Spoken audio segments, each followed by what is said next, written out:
কাহিনীটা আসে। এখানে কাহিনীতে তুমি দেখবা যে সাম ফারাও, যেটা আমরা ফেরাউন বলি আর কি। ওয়ান ফারাও, অনেকগুলো ফারাউন ছিল, তার মধ্যে ফারাউনরা বেশ স্মার্ট ছিল আর কি, ঠিক আছে?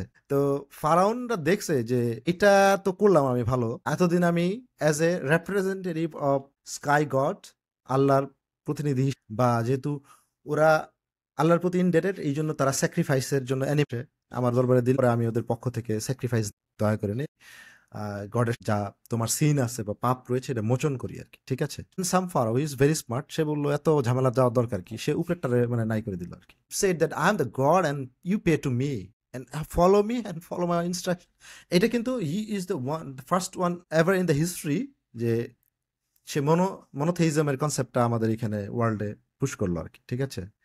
অ্যান্ড ওই মুহূর্তে মানুষের কাজ কি হলো যে you are paying tax because I am your authority, তুমি আমার কাছে ট্যাক্স পে করো, যদি না করো তাহলে তোমার ডেটটা